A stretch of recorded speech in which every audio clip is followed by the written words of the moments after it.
everyone. Welcome to the No Good podcast. We have with us John Nash from BloodyElbow.com, who's been covering a topic that could change the landscape of MMA as we know it. Before we get into all that, John, why don't you tell the viewers a little bit about yourself and what you do? Well, I guess my day job is I work in post-production and television, but for MMA, I've been covering mixed martial arts for over about a decade now, almost exclusively on Bloody Elbow, but a few other sites occasionally. And my focus, I used to do a history of mixed martial arts and boxing, but I think my focus is now more on the financial aspects of both sports. Anything money-related and face punching is kind of my beat. What is it you do on the post-production side for TV? Right now, I'm an editor for Entertainment Studios. We do like the daytime court shows. So cool. Oh yeah, that's why I'm a legal expert, Judge Maybelline. So That's perfect. John, I guess we'll start with I mean, I think a lot of people, it seems like in the MMA world, even some hardcore fans, maybe because like the legal stuff kind of just goes over their head, or the story hasn't been, I guess that consistent, right? Because obviously a legal proceeding could take a very long time. But for the people that don't know, who is suing who in this case? Well, in this case, it's there's a group of plaintiffs, and they're trying to be class representatives. And the plaintiffs are the first three plaintiffs that filed were Cung, Nate Quarry, and Jon Fitch, and they're the primary plaintiffs. And then after them, attached them is Javier Vasquez, Cal Kingsbury, and Brandon Vera. So those are the six what are called class representatives. And that what they're suing is they're suing Zuffa, which is the parent company of the UFC. And if people pay attention to mixed martial arts, they know there's the UFC, they're owned by Zuffa, and those entities were bought up by Endeavor. So now technically they're suing Endeavor and the other parent companies of the UFC that own Zuffa. So it gets a little complex, but that's the primary thing. That's the defendants. And the lawsuit's being filed by six fighters. Now, those six fighters, although it's only six fighters, they're trying to make this a class action lawsuit. So they want to represent all the fighters that fought in the UFC from December 2010 until June 2017. And how long is it that they have been going on for this? So it's 2017 that you said? Well, actually, the lawsuit was filed in December 2014. So wow. It's been going on this is 6 years coming up coming up in the next month. So it's been going a while. And even if it passes class cert, we haven't entered the actual the hearing yet. We haven't had a court date. So we've had preliminary evidence. It's just basically the judge has been trying to decide if there's enough merit to have a case. And then on top of that, they have to decide if the fighters can indeed represent all the fighters that fought in the UFC, which is like 1,200 fighters in total. 1,215, I think is the number they have. Mm-hmm. So after that, if they agree to that, an appeal process is gone through, and that's they beat the hurdle of the appeal process. Then you're looking at an actual court trial, and who knows, that could take anywhere from a few months to a couple of years. I mean, right. we really have no clue. This could go on several more years. Of course, there's always the possibility too, if they pass some of these hurdles, that a settlement happens. Right. Because the further the plaintiffs make it in their court case, the riskier it gets for the UFC. Mm. So, I mean, in your opinion, what do you think is the end goal here? Is it to create something like George St-Pierre and them did in terms of an association, kind of like a fighters union, or is just the goal to get some kind of settlement? Well, the goal of the plaintiffs, the suit itself is just to get a settlement and to change some of the UFC's behavior. Now, part of the lawsuit, the people that are the plaintiffs, many of them are involved what's called the Mixed Martial Arts Fighters Association. So yeah, I think their greater objective is eventually to have an association. But really the lawsuit's purpose is to win damages for the fighters that they claim that they suffered from the UFC because their scheme to suppress wages. Mm-hmm. And also to get some sort of remedy put onto the UFC so it changes their behavior going forward. So, I mean, a big point or a big topic of this is going to be the monopolization of the UFC. And in your opinion, I guess, do you think that's the number one thing the plaintiffs will have to prove, is that the monopolization is what's causing all of this? Well, yeah, monopoly or monopsony. That's the two arguments that people are. The monopoly part is that the UFC is the only seller of mixed martial arts. That's one argument the plaintiffs make. The other argument is the monopsony, which is the inverse, is that the UFC is the only major buyer of mixed martial arts talent, and that's what suppresses wages. So I don't think that's a big part of proving it, because in a weird way, the judge made some comments when we were at the hearing last year that made it sound like he basically accepts the argument that the UFC has a monopoly or monopsony over the sport of MMA. Interesting. And it's pretty hard to argue against that in many ways, because the UFC has 90% of the market. And if you read if you read your literature on monopolies and antitrust law in the U.S., generally, like anything over 70% is considered, a monopoly. When we say, we should also be specific. When we talk monopoly in the law, the legal sense, we're really talking monopoly power, market power, not a literal monopoly. A literal monopoly is you are the only person that owns something and you're the only person that can sell it. In the American legal system, to have monopoly power means you have control over the price of it by having such control over a large portion of the market. And that general barrier, something like 70% or more, is one of the standard barriers they consider, that you have 70%, then you have market power. But I don't think that's going to be the problem. The thing is, though, being a monopoly or monopsony in itself is not illegal. You can be that in the United States. As long as you acquired that, they consider legitimately. What you can't do is you can't acquire monopoly power illegally, using practices that are considered violations, and you can't abuse that power. So that's the argument the plaintiffs are making. They're trying to say that the UFC acquired that power in using methods that should not have been allowed, and have abused that power to suppress wages. That's interesting. How exactly could they prove that, though? Like, would it technically? I guess what they would be kind of referring to is like the 20% exchange of revenue for the fighters, right? I guess the UFC gets about 80%. In other sports, for reference, pretty much all of the major sports in North America, MLB, NHL, they all get around 50% or more, maybe even of the revenue split. So would that kind of pertain to sort of what happened I guess almost nearly a decade ago with the purchases of Strikeforce, WEC, and Pride? Is that kind of what they would be? I mean, that's exactly the type of evidence you're using. They have two things they do. They have an expert analysis, the financial experts that go in and show. One thing they use is a comparison model. They show what the other sports leagues are like. Like you pointed out, they all make about 50% of the revenue. And they also show, like, boxing makes more than that. The boxing promoters pay about 60-70% of the revenue to their boxers. So they point to that and say, listen, why is the UFC different from these other sports? And that's one claim. It's because of the monopoly power.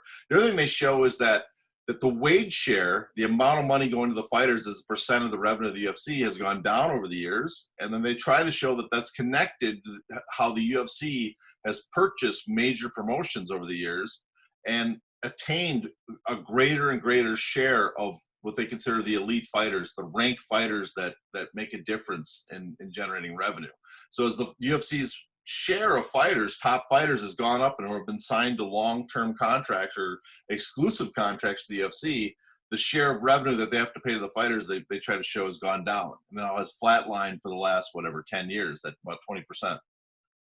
Wow, that's actually pretty crazy considering the roster has gotten so much bigger and everything. It's actually pretty, honestly, insane to comprehend. A lot of people too, I think, will be sort of shocked by this, because I think a lot of people still to this day, and I would say it's more or less, I guess we'll call them the casual fans, tend to think, oh, well, these guys make tons of money. They make so much money. They're fine. How are they complaining about anything? But I would say in the UFC specific area, it's anything but. And I think one thing that we don't normally see, as I guess you could say, a league owner, a league president kind of talking the way he does, and that, of course, I'm referring to is Dana White. We always know that Dana is not the best sometimes with being, let's say, cooperative with the media. How has he been in terms of questions when it comes to this topic, if anybody has really asked him that much? Very few media members have asked him about this, and those that have has been very generic, general questions. You have a comment about being sued, and Dana White just will move along. And part of it, he's probably told not to talk about it. So, you don't want to say something that can end up in the court case. We have, in fact, big part of their original filing was of just a bunch of Dana White comments, basically saying, yes, we killed all our competition and took over the sport, which is helpful to them, because they're like, we got to show the judge, well, you got to show that they intentionally went out to take over the sport. They go, yeah, we have Dana White standing in front of a gravestone of all the promotions that he killed. So there's our evidence. So that you don't want. So they probably want to rein in Dana White a little bit, but yeah, no one's really asked him about it. I guess for a lot of the media, and I'll give a lot of them a break.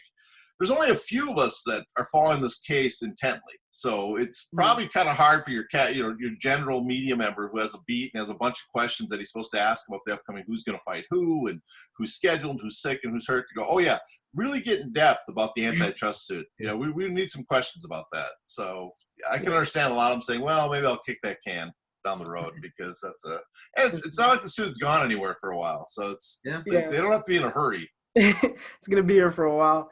But I want to talk more about like the parallel I see in like boxing, how the athletes over there, they get better care, more endorsements, pay-per-view money, all of that. Do you think something like the Ali Act in boxing would have a conversion or be able to convert over into the MMA world as well? I mean, I know a lot of fans think it wouldn't, but I actually think it would work in MMA. It just would make MMA it'd make it different than what it is. And I mean, I asked a lot of guys, a lot of major boxing promoters, and just a few would be like, I asked Pat English and Lou DiBella, Leon Margulis, and all these guys in boxing about this, and they all thought the Ali Act would do something in MMA, but it wouldn't be a major game changer. And then I brought up the fact, well, what if you had an association? Because that's the intent of all these groups. They want to make a fighter association. Then they thought, okay, that's a game changer. That completely changes everything. But an association right now is unlikely. I think the Ali Act, and for those who aren't familiar, it's the Muhammad Ali Boxing Reform Act, and what it was a bill that was an amendment to a previous bill that was passed in 2000 that offered legal protections, economic, financial protections to boxers against promoters and managers. I think what it would do, it would actually help, because it would give leverage to a group of fighters, namely those that are ranked, those that are contenders and champions. It would give them some leverage. I don't think it would drastically change the sport or kill the UFC, because the UFC makes so much money. I talked to Nate Quarry about this, one of the plaintiffs, and he was specific. He goes, we're not out to kill the UFC. We just want the UFC to pay more. And he's one of the guys also lobbying for the Ali Act. And his idea was, yes, the UFC would still be the big promotion that has all the big events. They just would have to make a decision. Do I want to pay my fighter more to fight on the UFC for the title or not? And if they didn't, then they wouldn't be the big promotion. But they have so much money, they could easily outbid any other promoter. They just have to pay more. Right. So could you just give us like more of like what about the differences between fighters being classified as like employees or independent contractors, and how that really affects the fighters at the end of the day? Well, being an employee means you actually work for someone. They have control. The basic employee jobs, you show up 9 to 5, you wear your uniform, or you have a set behavior. You go to your desk, you go to your job site, and you man a crane, whatever. Yeah. That's an employee relation. Independent contractors, basically the idea is that you are hired to do a task for that company, but you're given really no guidelines, no oversight on how to do it. You're basically, we have a problem with the refrigerator unit at a restaurant. They call someone, a tech comes in, repairs it, and leaves. That's an independent contractor often, or plumbing isn't working. An independent contractor shows up. He does the job, but he doesn't show up immediately. Like, he can say, oh yeah, I'll get to you on Wednesday after my 2 other clients. So the thing of the UFC is that, I guess a good comparison too is that we have the similar situation right now going on with the WWE.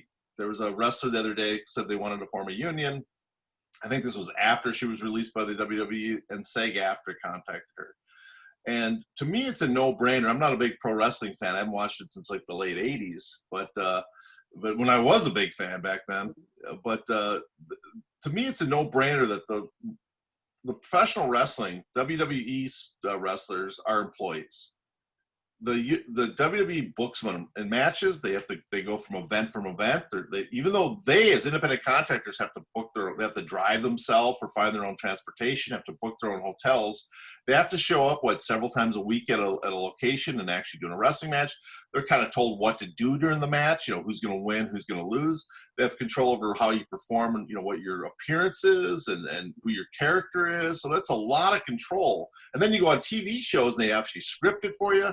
So that's a lot of control over someone. That says they're an employee. And for me, that a union makes perfect sense for them. They should be in a union. They should be in SAG, the Screen Actors Guild, and SAG-AFTRA, Screen Actors and Television Guild. I think that's a no-brainer for me. Now, MMA fighters are different because really the UFC says, oh, here's 2 dates of the year that we want you to show up and fight. And you have to show up and fight. And also the week before we want you there maybe to do a couple-day press events. But the rest of the year, you're technically allowed to do something else, whatever else you want to do, except fight. That's the one big thing. You can't fight. But you can do anything else. We have no other control over you besides that 1 week window where you're going to show up and then fight. The rest of the time, you have to go train on yourself. They have no control over. They have control over your uniform, your Reebok uniform, the day of the fight and the week before. But they have no control over your persona. They don't have a name for you that they give you. They don't come up with your nickname for you. There's none of these other controls that the WWE has. And so that's why I kind of do fighters are definitely independent contractors and probably want to stay that, because if you think about it, fighters become employees, then the UFC is allowed, other promoters are allowed to say, oh, you're employees, you work for us. That means we can dictate stuff to you. So come Monday morning, show up your local performance institute or your local UFC gym and start training there, and we'll pick your coaches for you, and we'll sign, and then we'll sign other tasks for you if you're going to get an hourly wage and benefits. So I'm sure a lot of fighters say, that's not worth it. So that's kind of the difference right now, what we're looking at, independent contractors and employee status between the two. I'll ask a quick question here. You look at the history of sports, other sports. Jeff mentioned it, and Nate brought it up with the Ali Act. There's always been something that sparked a bit of a movement, and it's changed the sport forever. Whether you think baseball in the 70s and 60s with free agency, or I think it was earlier than that, a lot earlier than that, where free agency was created because of just one guy bringing up a lawsuit, right?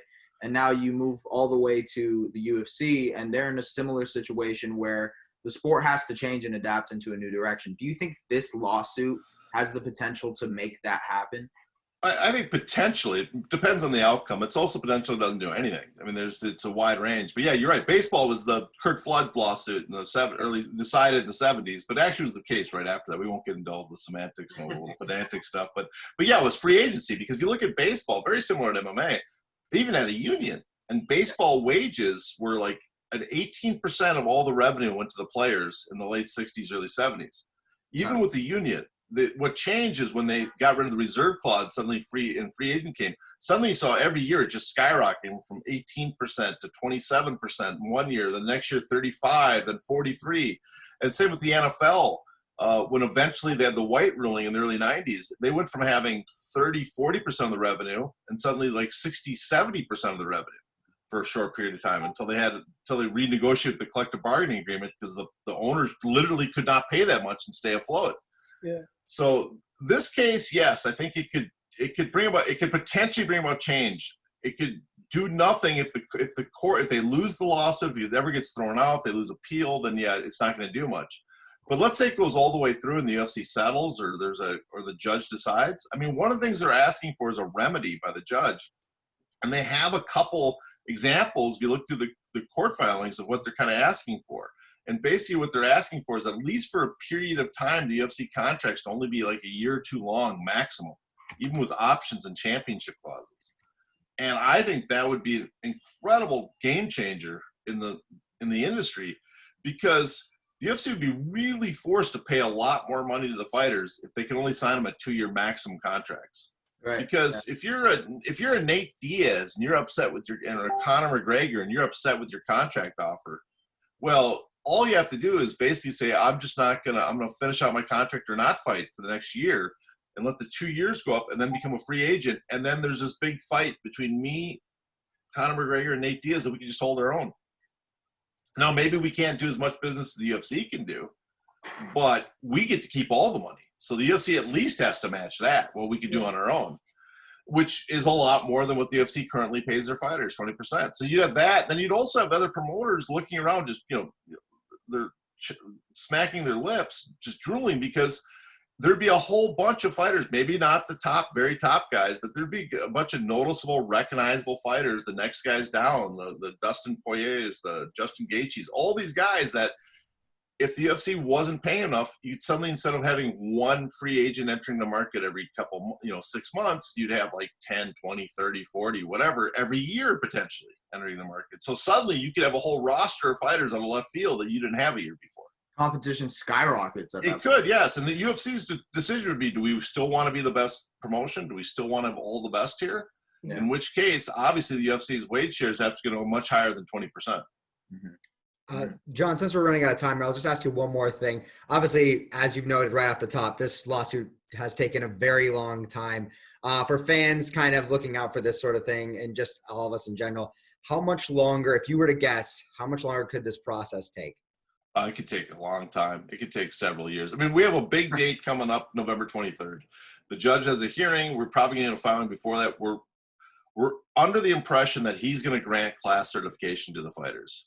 So the fighters are going to get, which is one of the major hurdles they have to get past. So if he's going to, we're pretty confident, because he already said in several hearings that he's very, very, very likely to do it. So in fact, his last notification that we're going to have a hearing to review his class certification. So it's like, well, that pretty much sounds like you granted it. We're just now waiting for the official ruling. So that on November 23rd, there's going to be that. So that's a big hearing. And so we'll get past that hurdle. Now the next step is this UFC is going to appeal it. And so it's going to go to the Ninth Circuit, and the Ninth Circuit either is going to say, yes, you have merit, and we're going to look at the appeal and maybe go through the whole appeal process, which could take 2 years, or reject it. If they reject it, then we still have a motion of summary judgment, which I'm kind of confident the judge is going to grant. But if that's the case, then we could very quickly get into trial sometime next year. And if we're into trial, then you have to start asking, is the UFC going to go through the whole trial process? Because the threat is the fighters are suing for anywhere from 600 and something like 50 million to 1.6 billion. That's the damages they claim that they are owed by the UFC. Now that's a lot of money to begin with. But if the UFC fights this and loses the court trial, then two things happen. One is the damages are trebled, it's called. That's triple. So that's 600 to 1.6 billion becomes 1.8 billion to 4.8 billion in damages. That's kind of crippling amount of money. I mean, you're like, basically, okay, forget it. You guys get the UFC, we're done. Honestly, at that point. Yeah. The other thing is the judge which can be just as damaging, the judge can impose a remedy as part of the solution. The judge is the one that can say, listen, your contracts for the next 5 years, let's say, can be no longer than 1 year.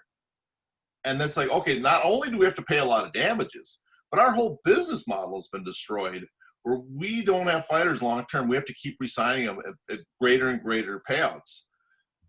That's got to be really scary to the UFC. So if we get that far and we get past these hurdles of appeal and they grant the class cert and the motion of summary judgment, you got to imagine at some point UFC attorneys are calling the plaintiff's attorney and say, listen, we will pay your damages, whatever, but just, we don't want to go to trial and face treble damages, and we don't want the risk of, and the remedy has to be something that we can work with. Maybe it'll be 3-4 year max, but whatever.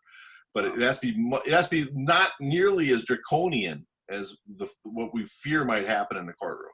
Mm-hmm. So it's possible that this could either get thrown out, settled next year or the year after, but if the UFC decides to fight it, if they're convinced that there's, that they can win, or there's a reason they want to continue this lawsuit as long as possible, then we're also looking at the possibility it might not end for 5 more years. Wow. I can't wait to see how this ends up turning out, this whole case. But before we go, John, can you let our listeners know where to find you, what you're up to, all of that? Okay. You can find me on Twitter at HeyNotTheFace. Okay. That's my battle cry. That's my fighting battle cry. Very good one. You can also find me. I write articles, not often, like once or twice a month. I'll have something posted on Bloody Elbow. Usually it's a little kind of in depth, so it takes me a while to do. I do a podcast with Paul Gift and Paul gift of Forbes and Jason Cruz of MMA Payout called Show Money. We do that about once a month or once every other month, and basically it's about an hour of us just talking about financial stuff of mixed martial arts and boxing. That's cool. It's for nerds. So if you're financial economics dork, you might like that. Right. And then beyond that, I do. Oh, and then another podcast called Care Don't Care, which is really just a podcast about a bunch of people who just don't care about. And we talk about MMA, but really, it's about, if you're casual, that's about as casual as MMA shows you can get. Awesome, sweet. John Nash, thank you for taking time out of your busy schedule to sit with us at the No Good Podcast. We really do appreciate it. Thanks, guys. This was fun. Awesome. Until next time, it's the boys from No Good Podcast. We'll see you guys soon. Thanks for watching this video. If you'd like to watch other interviews like this, be sure to check out the Lingo Sports and Lingo News channels, and make sure to subscribe as well. Also, if you'd like to listen to the full interview, please go check out the No Good Podcast on Spotify and all streaming platforms.